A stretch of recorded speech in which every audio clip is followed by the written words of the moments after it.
Olá, seja muito bem-vindo e muito bem-vinda ao podcast Por Dentro do Mandato.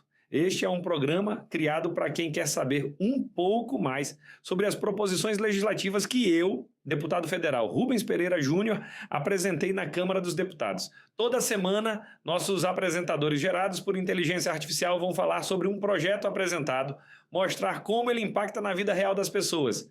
Vem com a gente! Olá, boas-vindas a quem nos ouve para mais uma exploração profunda nas nossas fontes.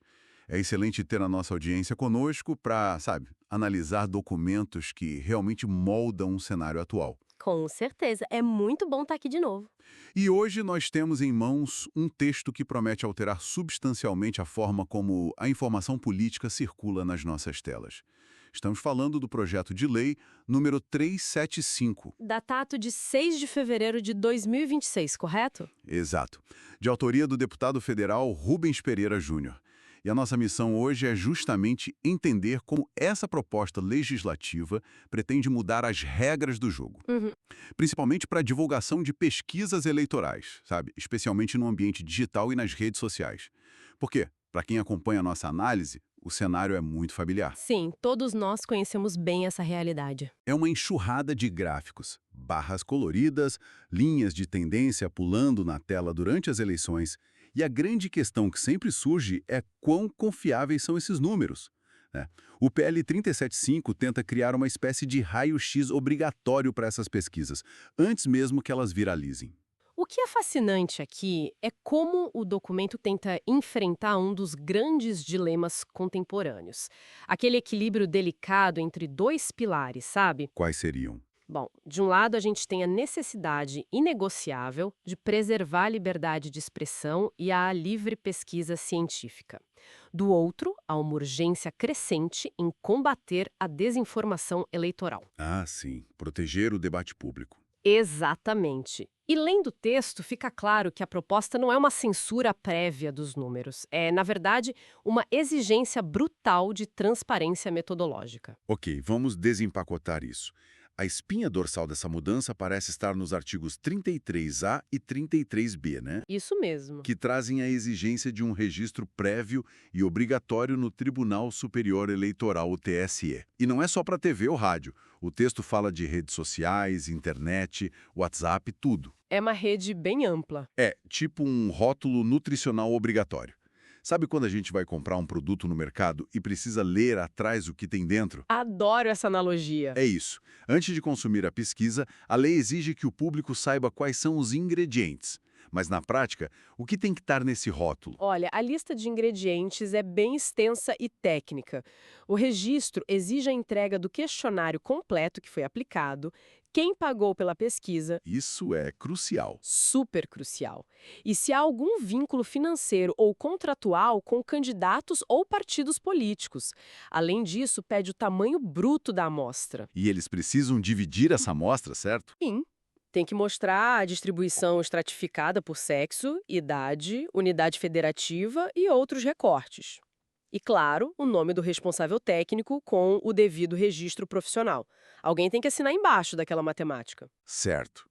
Mas aí, eu lendo o documento, me deparei com uma regra específica e bem curiosa sobre o fator estrangeiro. Ah, sim, o alcance internacional da lei. Exato. Com a facilidade de criar uma infraestrutura online hoje em dia, uma empresa de fora poderia simplesmente disparar uma pesquisa nas redes brasileiras. E o projeto exige que empresas estrangeiras nomeiem um representante legal domiciliado no Brasil. Com poderes para receber citações judiciais. Isso. Por que essa trava específica? É uma tentativa de garantir que a lei alcance quem está operando de fora. A internet é transnacional, mas o impacto eleitoral é local. Sem um representante aqui, empresas de fachada poderiam simplesmente fugir da responsabilização, disparar números falsos e sumir. Faz todo sentido. Ancora a responsabilidade no território nacional. Bom, aqui é onde a coisa fica realmente interessante. A guerra das metodologias. Exatamente. Porque o projeto não fica só na burocracia do registro. Ele ataca a diferença entre as pesquisas tradicionais e as novas sondagens digitais. O texto fala muito de amostras não probabilísticas e daqueles métodos digitais análogos tipo o reverse sampling. A amostragem em rio, sim. Como a gente traduz isso sem jargões para quem nos ouve? Vamos lá. Em uma pesquisa tradicional, probabilística, cada indivíduo tem uma chance conhecida de ser sorteado. É a estatística clássica. Já no reverse sampling na internet, o instituto intercepta o usuário que está navegando. Tipo um banner num portal de notícias pedindo para votar. Exato. E o problema aí é o viés de autosseleção. Quem decide clicar naquele banner não representa necessariamente a população real. É uma amostra de conveniência. E isso nos leva à grande polêmica do projeto, o uso da famosa margem de erro.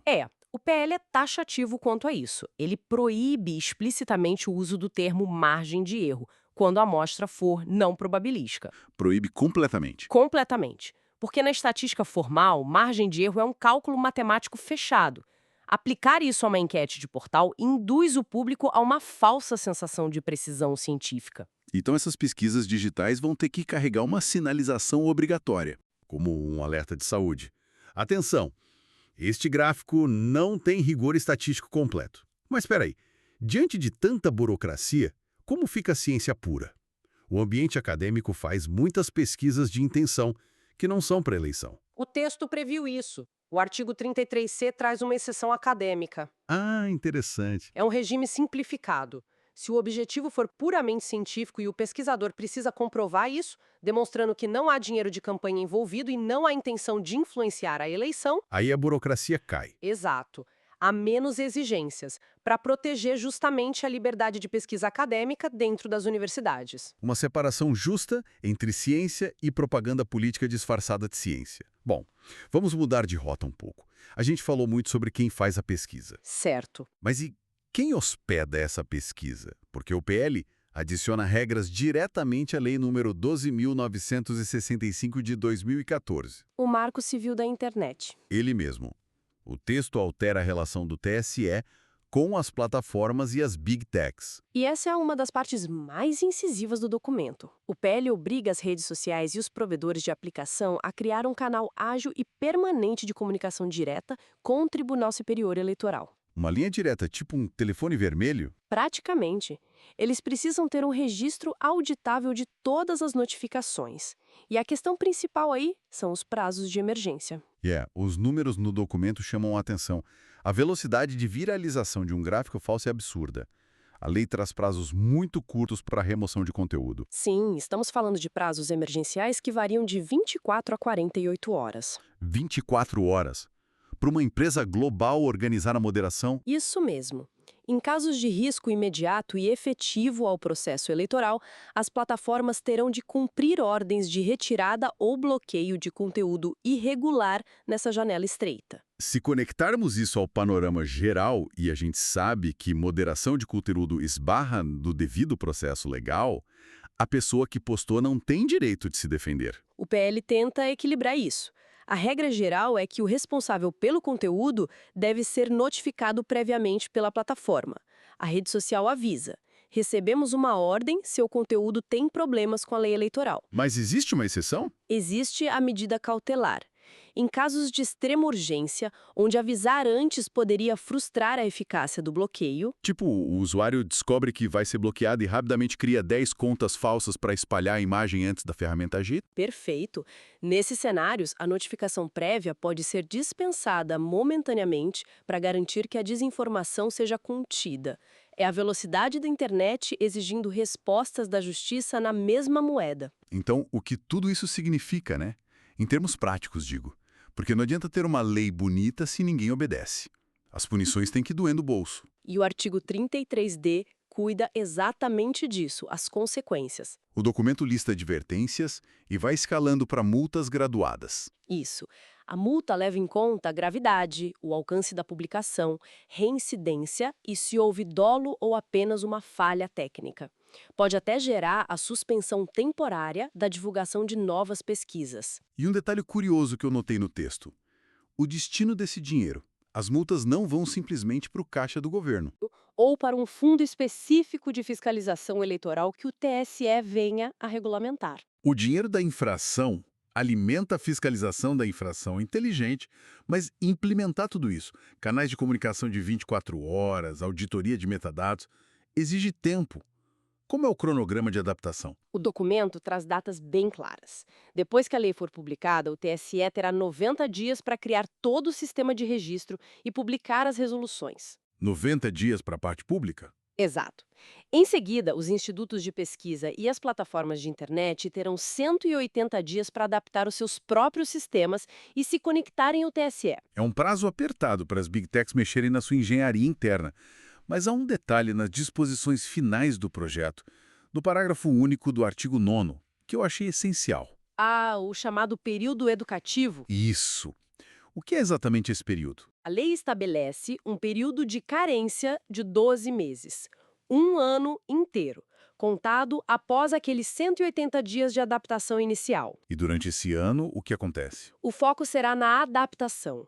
As punições aplicadas durante esses 12 meses devem ser progressivas e priorizar medidas educativas. Multas mais leves? Sim, advertências, exigências de correção, em vez de aplicar a força total da sanção financeira logo de cara. A não ser que haja um risco efetivo à eleição, claro. Exatamente. Se houver má-fé comprovada, a leniência acaba na hora. Resumindo o nosso quadro geral para quem está nos ouvindo e processando toda essa informação legal, o que esse projeto de lei busca garantir é muito simples, no fim das contas. Qual seria a sua leitura? Aquele gráfico colorido mostrando o candidato A passando o candidato B, que aparece no feed de notícias, ele precisa ter lastro na realidade. A lei quer que o eleitor tenha o máximo de informações metodológicas para fazer um voto consciente, não manipulado. É um esforço enorme de transparência. Exato.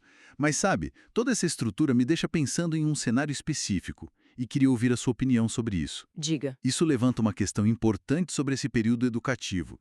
Se o projeto prevê 12 meses de multas brandas, progressivas, quase como um treinamento para o mercado, o que aconteceria se uma eleição altamente polarizada caísse exatamente no meio dessa janela? É uma excelente provocação. Imagina uma eleição nacional no mês 6 desse período de carência. O risco aí é que agentes mal intencionados façam um cálculo muito cínico. Como assim? Eles podem olhar para a lei e pensar: a multa ainda é leve, tem um teto baixo porque estamos no período educativo.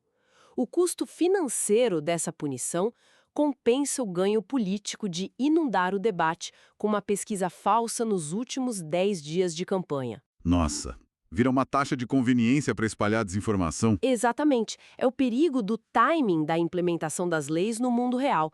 A tentativa de ser razoável e dar tempo de adaptação às plataformas pode abrir uma janela de vulnerabilidade no momento em que a democracia está mais exposta. Fica aí o convite para a nossa audiência refletir sobre isso. Como desenhar uma transição legislativa que não seja usada como brecha por quem quer fraudar o debate? É um desafio gigante. Um desafio que, sinceramente, a gente vai acompanhar de perto. Sem dúvida. Agradecemos imensamente a companhia de quem nos ouve em mais este mergulho profundo nos documentos de hoje. Foi um prazer analisar esse cenário com o nosso público. Continuem questionando os números que aparecem na tela e exigindo transparência das fontes de informação. Nós nos vemos na nossa próxima análise. Até lá! Obrigado por escutar este episódio. Compartilhe com seus amigos e familiares e também nos siga nas redes sociais pelo @RubensPereiraJúnior com JR no final para ficar por dentro do nosso mandato. Até a próxima!